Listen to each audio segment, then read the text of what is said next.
IBPS PO का interview के बाद जब सिलेक्टेड बच्चों का स्कोर कार्ड रिलीज होता है तो बच्चों से पूछे जाने वाला सबसे पहला सवाल ये होता है कि सर आईबीपीएस पीओ का मेंस का कट ऑफ से मेरा स्कोर कितना ज्यादा होने से मैं ये मान सकता हूं कि मेरा सिलेक्शन ऑलमोस्ट पक्का है।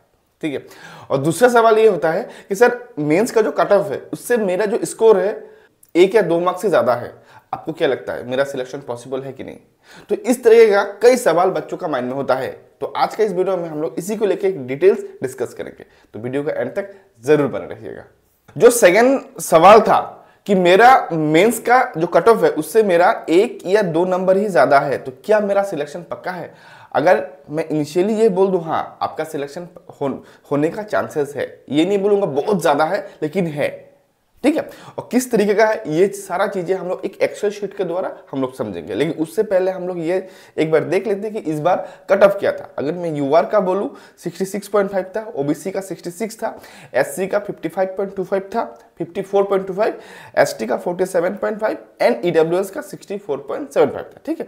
लास्ट ईयर जो रेंज में था उसी रेंज में ही इस बार भी देखने को मिला है। ठीक है। तो अभी हम लोग क्या करेंगे कि एक्सेल शीट द्वारा चीजों को डिटेल्स एनालिसिस करेंगे। ठीक है। अभी देखिए ये एक्सेल शीट को थोड़ा सा ध्यान से देखिएगा। यहाँ पे मैंने आईबीपीएस पीओ का 4 सालों का एक डिटेल्स एनालिसिस किया है। और जो आप लोगों का सवाल था कि सर मेरा जो स्कोर है वो मेंस के कट ऑफ से 1 या 2 नंबर ही ज्यादा है, तो क्या सिलेक्शन होने का चांसेस है? तो उसमें मैंने बोला था कि हाँ है। अब कैसे है अभी यहाँ पे मैं डिटेल्स एनालिसिस आपको करके दूंगा। ठीक है। देखिए ये 4 सालों को अगर आप ध्यान से देखोगे तो एक चीज आपको ध्यान में आएगा कि जो ये जो 80% है मेंस का जो स्कोर का जो 80% है एंड जो फाइनल कट ऑफ है इसका डिफरेंसेस क्या होता है? इसका डिफरेंस जो होता है वो होता है इंटरव्यू का स्कोर। ये इंटरव्यू का स्कोर लास्ट 4 सालों में से कभी भी 19 प्लस आया ही नहीं है। दैट मीन्स अगर आप मेंस का स्कोर से मेंस के कट ऑफ से अगर आपका स्कोर 1 मार्क पे ज्यादा है स्टिल आपका क्वालिफाई होने का चांसेस है, लेकिन उस केस में आपको इंटरव्यू जो है बहुत अच्छा देना पड़ेगा। अगर बहुत बच्चे बोलते हैं कि सर मेरा स्कोर भी 1 मार्क या 2 मार्क की ज्यादा है और इंटरव्यू भी मेरा एवरेज हुआ है, देन मेरा क्लियर होने का चांसेस है कि नहीं? देखिए उस केस में मैं आपको यही बोलूंगा कि नो, उस केस में आपका क्लियर होने का चांसेस ना के बराबर है। ठीक है।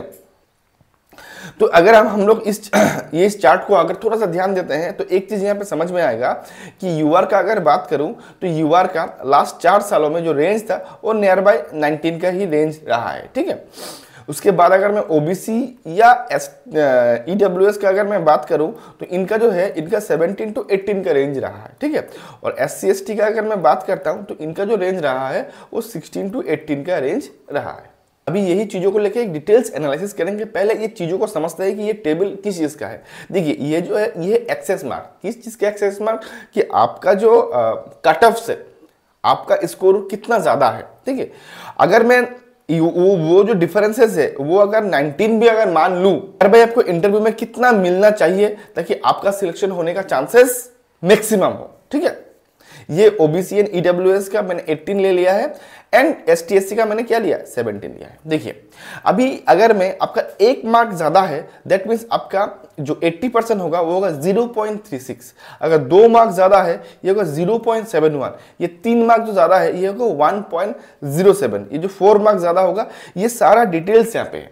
एक चीज अगर हम ध्यान देते हैं, अगर आपका स्कोर 1 से 5 तक में है, आपका स्कोर एक्सेस स्कोर जो हो, अगर आप यूआर से ओबीसी से हो या एसटी एससी से हो, इन दिस केस अगर आपका जो मेंस के कट ऑफ से आपका एक्सेस स्कोर है 1 से 5 तक का बीच में है, देन अगर आप यूआर के बच्चे हो तो आपको ऑलमोस्ट 18 to 19 आपको इंटरव्यू में लाना पड़ेगा। 18 फॉर जो जिनका 5 मार्क्स ज्यादा है और 19 फॉर जिन बच्चों का 1 मार्क्स ज्यादा है। ठीक है। एंड अगर आप ओबीसी या ईडब्ल्यूएस हो देन आपका 17 to 18 मार्क्स ज्यादा लाना पड़ेगा। एंड अगर आप एससी एसटी हो देन आपका कितना लाना पड़ेगा 16 to 18 मार्क्स आपको ज्यादा लाना पड़ेगा अगर आपका स्कोर एक्सेस स्कोर 1 से 5 तक का बीच में है। ठीक है। अगर 6 to 10 है, 6 to 10 अगर है आपका एक्सेस स्कोर, इस अगर आप एक यूआर के बच्चे हो देन आपका 15 से 17 का स्कोर आपको लाना पड़ेगा इंटरव्यू में। ठीक है। 15 फॉर जिनका 10 मार्क्स ज्यादा है एंड 17 जिनका 6 मार्क्स एक्सेस है। अगर आप EWS या OBC हो देन आपका 14 to 16 marks and SC ST होने से आपका 13 to 15 मार्क्स आपको लाना पड़ेगा। ठीक है, ये अगर 6 से 10 का रेंज में अगर है। अगर 11 to 15 का रेंज में है, 11 का 15 के रेंज में है, उस केस में अगर आप UR के बच्चे हो देन आपका 14 to 15 का रेंज में आपका स्कोर होना चाहिए। 14 to 15 का रेंज में आपका स्कोर होना चाहिए। अगर आप EWS का हो दैट आपका 13 to 14 का रेंज में, अगर SC ST हो तो 12 to 13 का रेंज में आपका इंटरव्यू का स्कोर होना चाहिए। ठीक है, अगर आपका 16 to 20 का रेंज में है, अगर आपका 16 to 20 का रेंज में है, उस केस में अगर आप UR के बच्चे हो देन आपका ऑलमोस्ट 11 to 13 आपको UR, अगर आप UR के बच्चे हो तो 11 to 13 का रेंज में लाना पड़ेगा। EWS या OBC अगर हो तो आपको 10 to 12 का बीच में लाना पड़ेगा। SC ST अगर हो तो आपका 9 to 11 का बीच आपको स्कोर लाना पड़ेगा। तो ये अल्टीमेटली बाइफर्केशन है। अभी अगर बोलोगे सर मेरे तो 25 या 30 मार्क्स ज्यादा है तो मैं क्या, तो देखिए इस केस में मैं आपको सिंपल सा बोलूंगा कि जो पहला सवाल आप लोगों ने पूछे थे ना कि कितना इसको लाने से मैं ये सोच सकता हूं कि मेरा इस सिलेक्शन पक्का है। देखिए अगर आपका मेंस का स्कोर जो है मेंस का कट ऑफ से 25 से 30 मार्क्स ज्यादा है तो इस केस में मैं बोलूंगा अगर आपका इंटरव्यू में अगर मिनिमम मार्क्स भी आपको मिल जाता है स्टिल आपका क्वालिफाई होने का हाई चांसेस है। ठीक है, तो आशा करता हूं ये वीडियो आप लोगों को अच्छा लगा है तो अपना फ्रेंड के साथ जरूर शेयर कीजिएगा। ठीक है, तो अभी के लिए बस इतना ही। Till then goodbye and thank you.